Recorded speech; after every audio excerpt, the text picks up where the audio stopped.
हर्षित जी आ गए हैं। हर्षित भाई, ये बहुत बढ़िया, यहाँ पे बहुत अच्छी अच्छी वाइनरीज हैं। और देखो, हर कोई अपनी मंजिल की तरफ बढ़ता हुआ।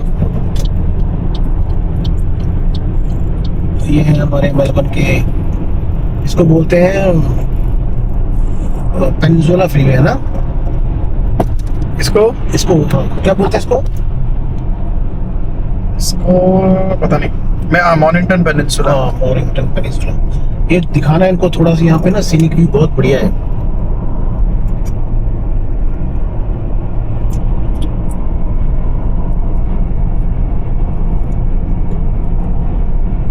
इस तरफ करके दिखाना, साइड से।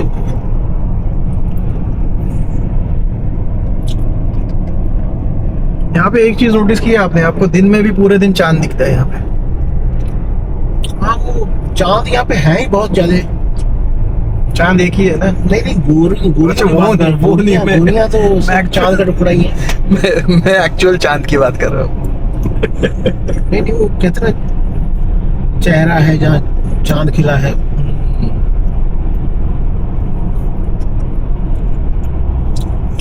आप चांदनी पे वो कोई गीत सुनाए, कुछ गुनगुनाए।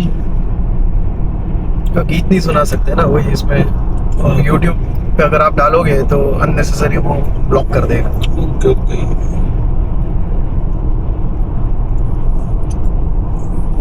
आप ऐसा मुझे लगता है, मुझे भी ज्यादा नॉलेज नहीं है, बट ऐसा मैंने सुना है। पर मुझे आपसे काफी कुछ सीखने को मिला।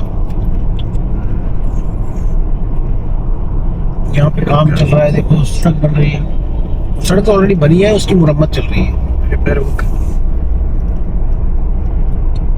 ये इस तरह दिखाई दे, वो देखो वाइनरीज।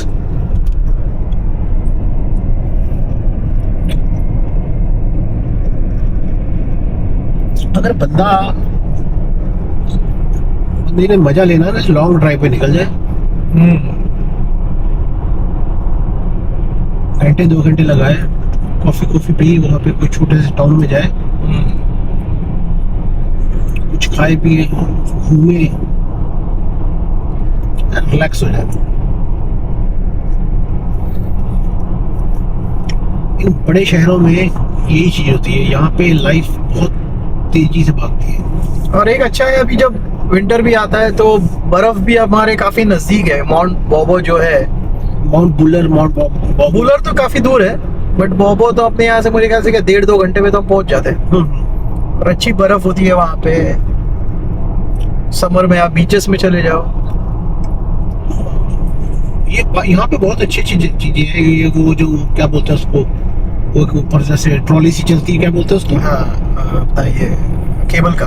केबल वाली वो है मॉर्निंगटन में ना। हाँ, मॉर्निंगटन में वो है। इसके पास आर्थर सीट ऑथर सीट है। ये देखिए साइड्स पे कितनी हरियाली है। बट एक है कि ये मेंटेन कितना मस्त करते हैं।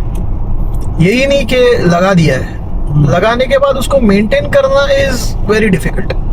क्योंकि यहाँ पे काफी लोग गार्डनिंग करते हैं जैसे, तो आई वुड से कि चलो आपने एक पेड़ लगा दिया या आपने घास लगा दी, वो तो इजी पार्ट है, वो तो ठीक है। बट बाद में उसको मेंटेन करना, that is the most difficult part. क्योंकि जैसे घास बढ़ती है उसको काटना बार बार। नहीं, अभी मेरे मन में एक सवाल आता है, जैसे अभी तो चलो टेक्नोलॉजी आ गई, सारा कुछ हो गया, मशीनें आ गई, लॉन मूवर आ गए। घास तो पहले भी लगाते थे, फिर ये घास काटते कैसे थे? कि गायों को छोड़ देते थे, बकरी को छोड़ देते थे? हाथ से भी काटते थे, प्लस वो मैनुअल भी आते थे ना पहले। हाँ, अभी तो इलेक्ट्रिक आ गए, लेकिन पहले मैनुअल आते थे, या हाथ से ही काटते होंगे और क्या।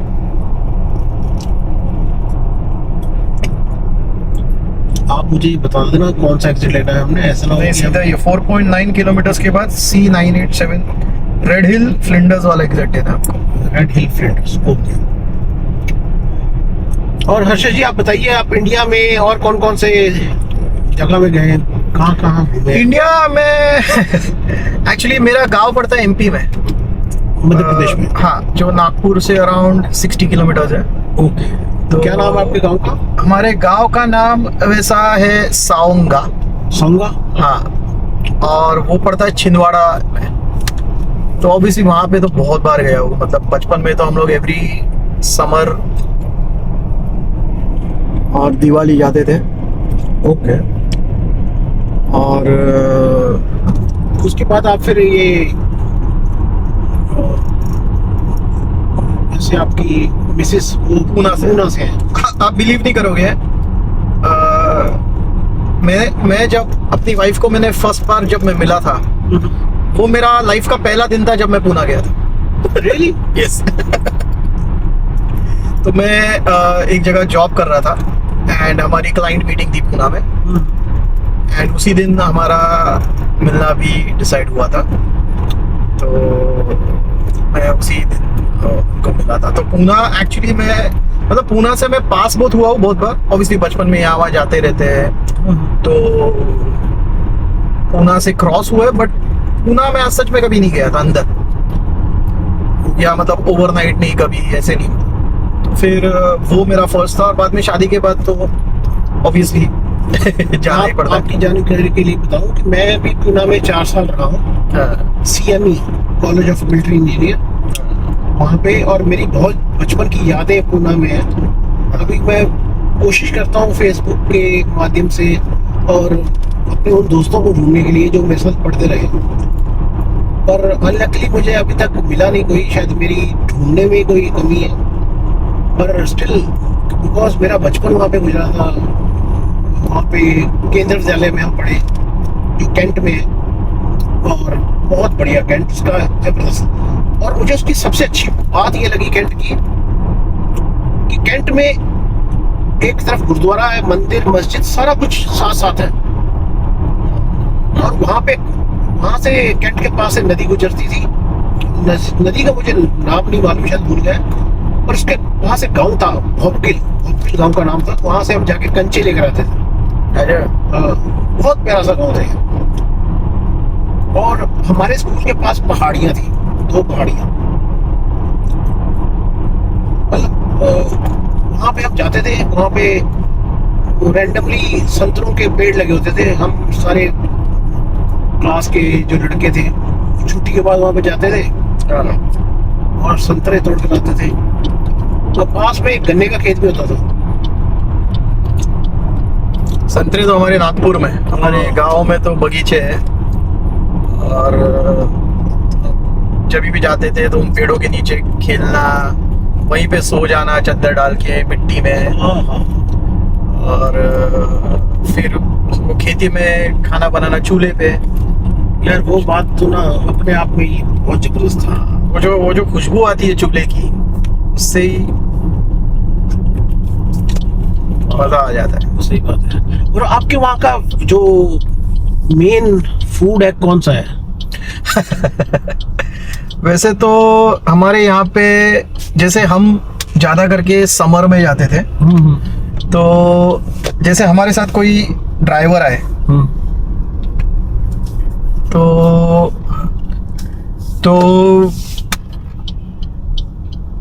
जैसे वहां पे आपको किसी के घर पे भी जाओ आप, क्योंकि बुलाते हैं, शादियां होती है, तो आपको पूरा टाइम वहां पे बैंगन ही मिलेगा। बैंगन पूरा टाइम। तो हमारे शादी में और कुछ नहीं, पनीर नहीं, दाल नहीं, कुछ नहीं, सिर्फ बैंगन। कुछ नहीं, सिर्फ बैंगन। बैंगन का भरता मिलता है कि बैंगन की सब्जी मिलती है? बैंगन की सब्जी होती है, वो लाल रंग की। अच्छा। और वो इतनी स्पाइसी होती है। अच्छा, वो लाल रंग नहीं, लाल मिर्ची होगी ना फिर? हाँ, मतलब लाल रंग, मतलब वो लाल जो ये डालते हैं। आप ये बोलते नहीं थे ये लाल रंग कब मुझे छोड़ेगा? तो हम लोग तो मतलब परेशान हो जाते थे, और हमारे साथ जो आते थे लोग, जो मतलब हमारे गांव के नहीं है, जैसे कभी कोई दोस्त यार आ गए, या ड्राइवर आ गए, या कोई हेल्प आ गए हमारे साथ, तो वो बोलते थे अरे भाई साहब कब छुटकारा मिलेगा इस बैंगन से हम। वो लगता है जो गाना मैंने अभी गुनगुनाया कि ये लाल रंग कब मुझे छोड़ेगा, ये वहीं से आया है। हाँ, और वो जो लोग नॉनवेज वगैरह भी खाते हैं ना, वो हमारा एरिया जो है वो वहाँ पे, जैसे हमारे गांव के नजदीक एक गांव है सावनेर करके, हाँ, वो महाराष्ट्र में पड़ता है। हमारे गांव से वो होगा अराउंड 20-25 किलोमीटर, मुझे पता नहीं, 20-25 किलोमीटर होगा। तो वहाँ पे एक फेमस है सावजी मटन। सावजी मटन, हाँ। तो वो इतना फेमस है। हमारे वहाँ पे है ताऊ जी मटन। अच्छा। चाचा जी, हाँ। मामा मटन, ऐसे करके ज्यादा। तो मुझे लगता है कि वहाँ पे मतलब as far as I know, मुझे ज्यादा पता नहीं है, 2 किलोमीटर बाद लेफ्ट, तो वहाँ पे कोई साऊजी करके फैमिली थी, या मतलब I might be wrong, but तो उन्होंने वो पॉपुलराइज किया था, और अभी वो ऑल ओवर इंडिया धीरे धीरे पॉपुलर हो रहे हैं। ओके। तो बहुत सारे होटल वाले जो लोग होते हैं वो उन्होंने ऐसे डाल दिया है कि साऊजी मटन, साऊजी मटन, और वो फेमस होता है, मतलब जिसको भी स्पाइसी खाने की बहुत आदत होती है वो खाते हैं। तो वो क्या मटन में भी बैंगन डालते हैं कि नहीं? नहीं, शायद तो नहीं। अच्छा। वो बट है, वो पॉपुलर है। और फिर देखिए नागपुर, कितना प्यारा है नज़ारा यहाँ का।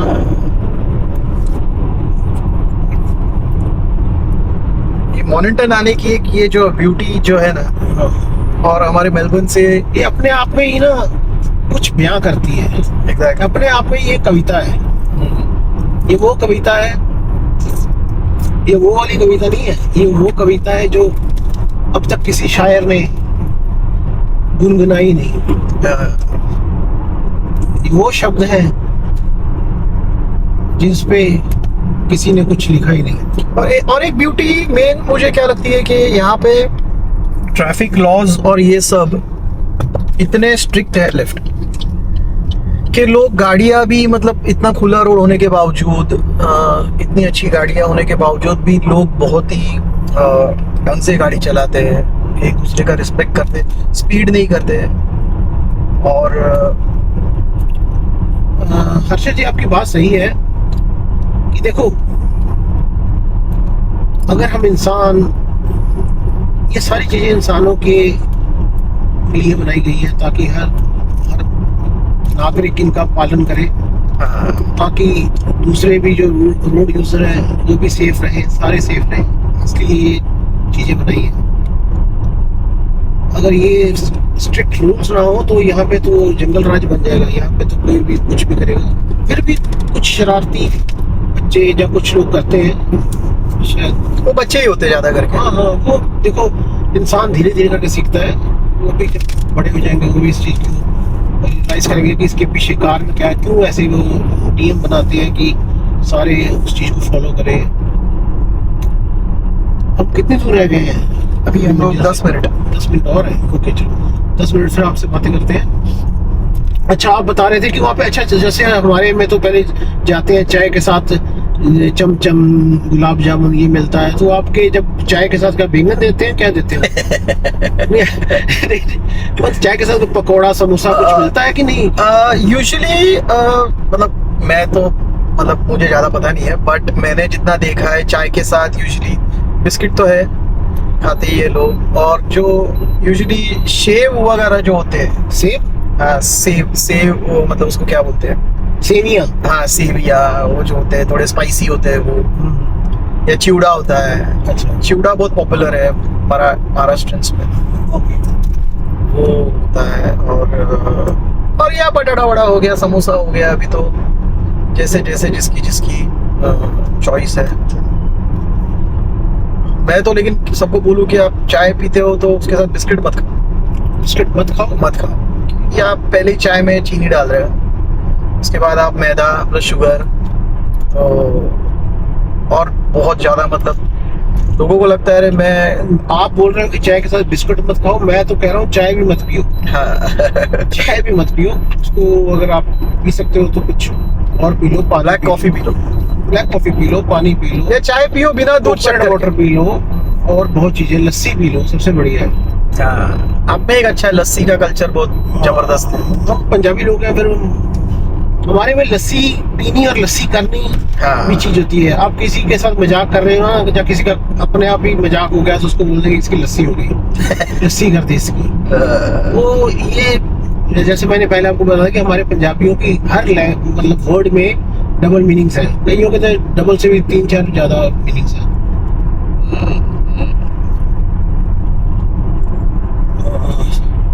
चलो हम पहुंचने वाले हैं। थैंक यू आपका हमारी बातें सुनने के लिए, हमें ऑक्यूपाई रखने के लिए, थैंक यू। हम बाकी आपको मैच में ग्राउंड में जाके बताएंगे क्या हाल चाल है। अब वहाँ पे आपको मिलेंगे हमारे मेन कमेंटेटर और बाकी हमारे अमन अमन जी। धन्यवाद तब के लिए, थैंक यू।